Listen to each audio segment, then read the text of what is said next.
Hey everybody, welcome back to Follow Me 11B. Discussions on current events, macroeconomics, and freedom and liberty from a veteran's perspective. However, today we have a special topic, comic book related. I recently went to see the movie The Batman. I've been waiting to do this video for days. However, I thought I would combine it with another superhero related movie that just came out yesterday. I finally got an opportunity to see it yesterday when it premiered, the Hyperions. So I wanted to include that in this video as well. And while we're at it, we might as well discuss the upcoming superhero-related movies for the rest of the spring, this summer, and fall 2022. So let's start with the character and the creator of Batman. The creator of Batman is a cartoonist named Bob Kane.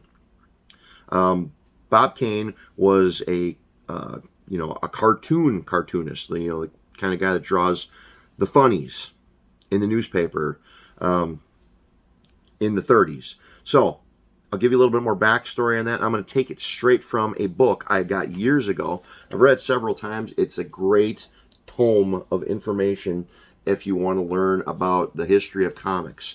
It's called DC Comics, 60 Years of the World's Favorite Comic Book Heroes by Les Daniels. I believe there's also a Marvel Comics version of this as well. That's just as thick, but this one has to do with DC. And page 32, there's a section entitled The Birth of the Batman. So I'm going to read a couple of segments from this. In regard to Bob Kane. As editor Vin Sullivan recalls, a young cartoonist named Bob Kane was looking for more work. He was one of the many young fellows who came in, and while we were talking, he mentioned something about Superman, who was starting to catch on at the time. When Kane, who says he was making about $40 a week doing little fill-ins, heard about the soaring incomes of Jerry Siegel and Joe Shuster, Superman creators, he decided at once to abandon humor and create a costume hero. So, quote, for that kind of money, he told Sullivan, quote, you'll have to have one on Monday. So, you have to work. Let's see here. Racking his brains for something suitable, Kane recalled the design for a bat-like flying device, a flying machine, drawn from the Italian artist and inventor Leonardo da Vinci. This, Kane combined with a phantasmagoria of figures who had fascinated him in the films he loved as a boy. Quote, I should have been a director, says Kane. I really love film.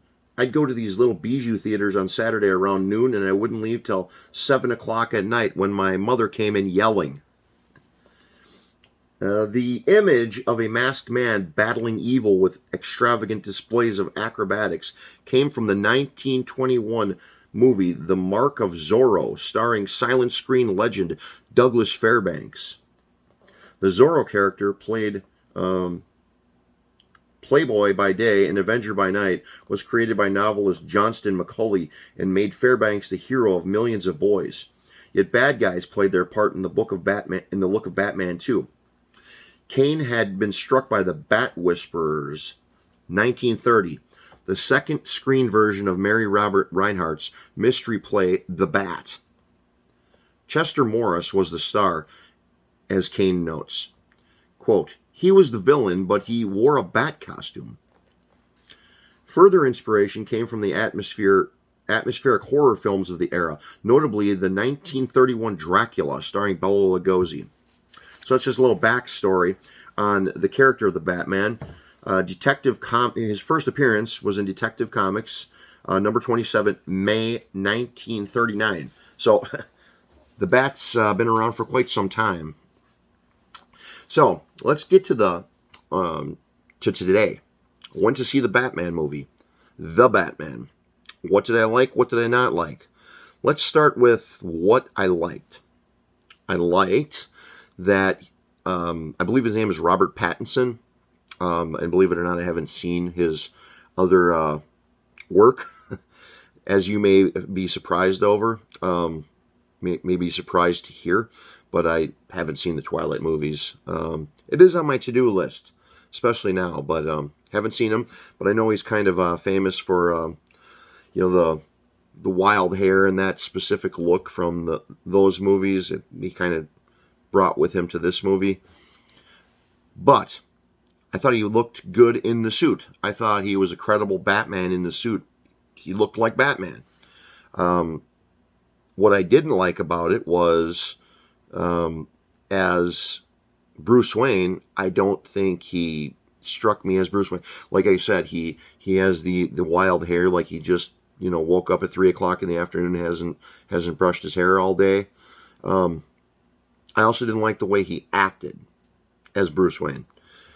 He basically had this, I don't care what happens to me, I don't care about anything, I just want to put the bat suit on and fight crime attitude. It was kind of a one-dimensional character, and that contributed a lot to it.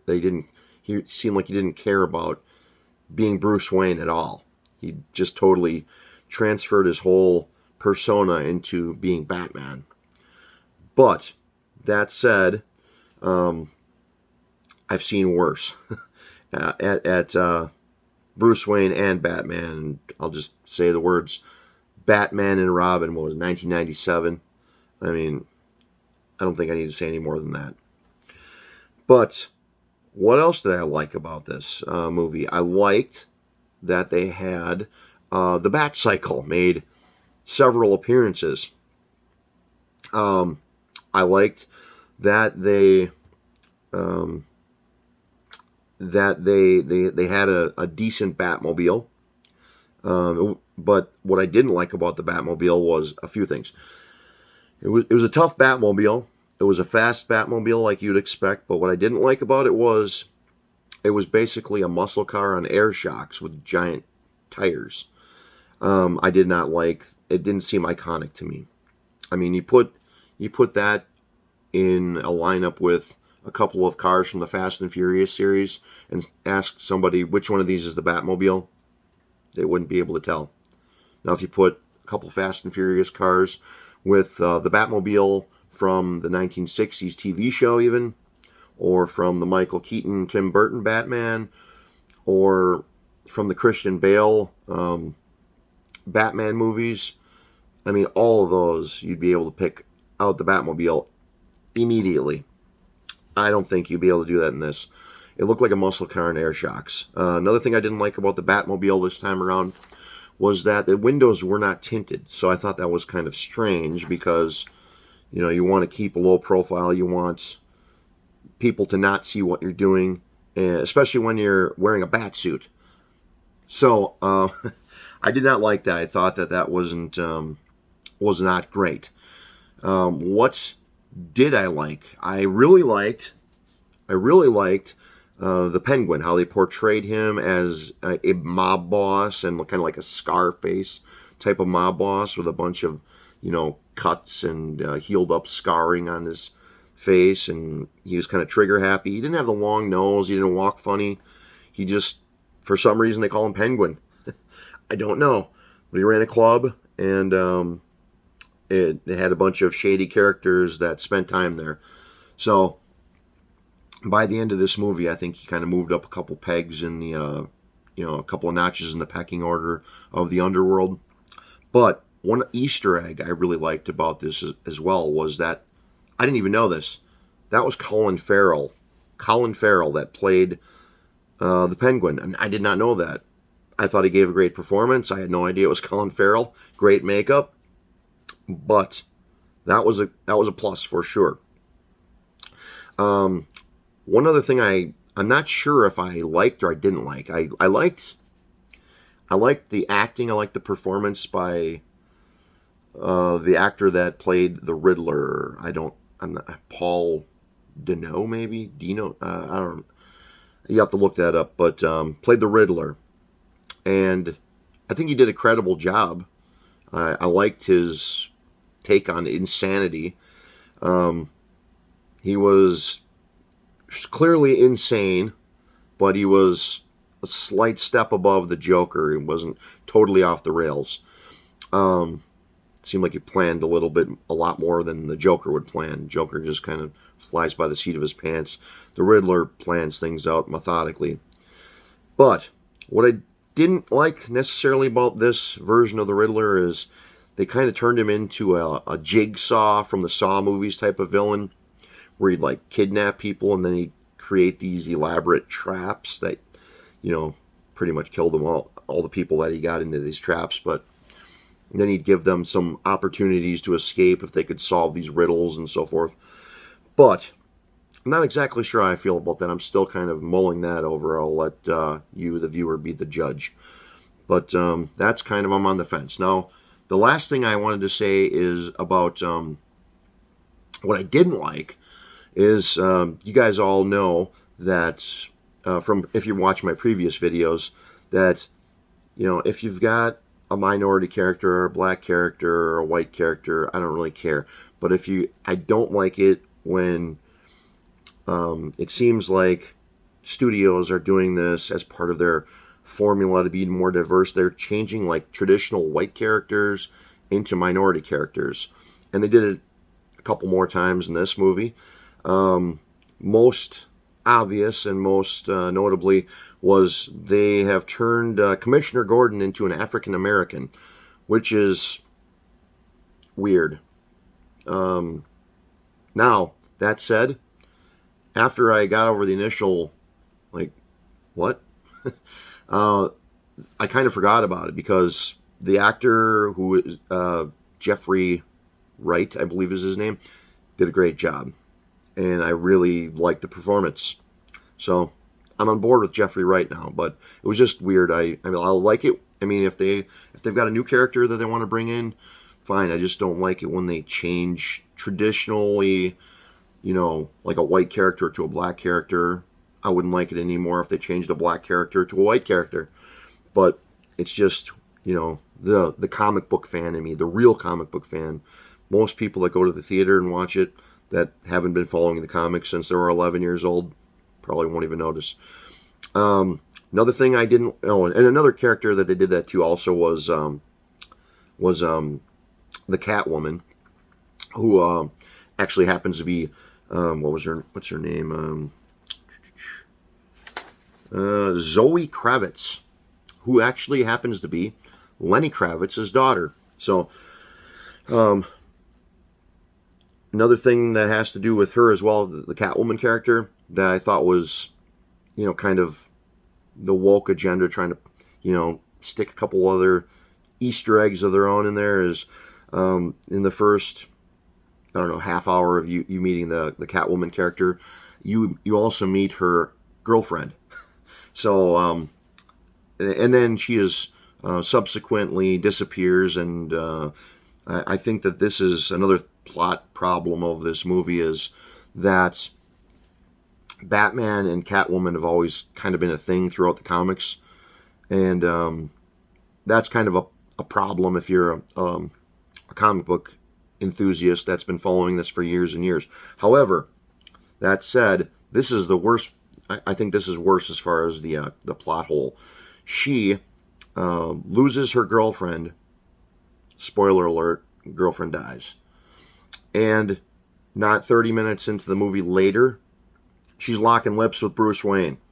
So, aka Batman. So, I don't apparently it wasn't quite as devastating a loss as she led us to believe in the initial scene. All right, that's pretty much all I've got for the review on the Batman movie. I would love to hear what you guys have to say. Before we get to that, though, I wanted a quick touch on the Hyperions, which came out yesterday. There's some good and some bad in this. It's directed by John McDonald. It premiered on the Daily Wire yesterday on YouTube. I watched the free screening, but if you are a member of the Daily Wire, they've got a growing cache of films, and I watched one of the other ones. It was pretty darn good. However, Hyperions was billed as a superhero movie about a team of kid superheroes led by Ruckus Mandelbaum, played by Carrie Elwes from Princess Bride and Men in Tights. One of the greatest movies of all time. And so that alone makes it worth watching. However, if you're going into this movie thinking it's a superhero movie, you will be sadly disappointed. It's more like a family movie about a dysfunctional family and a robbery gone wrong. But that's pretty much all I want to say about the Hyperions. They kind of have a old school vibe that they're trying to kind of take it back to the wonderful world of Disney kind of feel. Okay, I'm going to move on from that now. Let's just say it wasn't my favorite movie that Daily Wire's come out with yet, and it definitely wasn't my favorite superhero movie of all time. Couple quick updates, though. We've got in April, Morpheus. We've got in my next big one I'm looking forward to, Doctor Strange in the Multiverse of Madness is coming out in May. Thor, in case you forgot who Thor was, it's coming out in July. His new movie,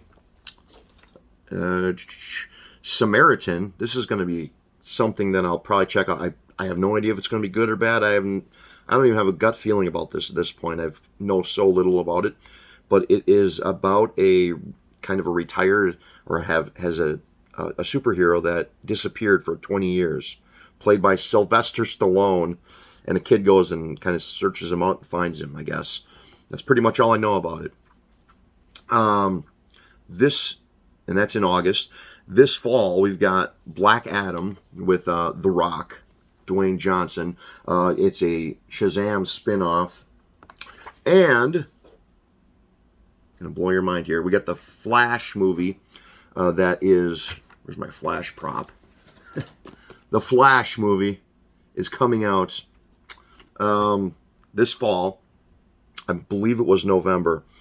And this is going to blow your mind. It follows, if you're a comic book fan, it follows loosely follows the Flashpoint storyline, where he travels through time to try to change some tragic events in his past, but in doing so he kind of screws up the future and kind of accidentally creates and stumbles into these alternate timelines, and he's going to stumble into the Ben Affleck Batman from the Justice League movie, the Justice League recut movie. He's going to stumble into him. And then he's also going to stumble into the Michael Keaton Batman from the 1989 movie, later seen in the 1992, last seen in the 1992 Batman Returns movie. So, Michael Keaton's back in the Batsuit. So, if you liked him, if you didn't like him, the man's back in the Batsuit since 1992. It's unbelievable. But I'd like to hear what you guys think about the upcoming superhero movies and your thoughts on the movie The Batman, and hey, why not the Hyperions as well. So let's regroup in the next video. In the meantime, visit us at Follow Me 11B on Facebook, Twitter, and The Real Follow Me on Instagram.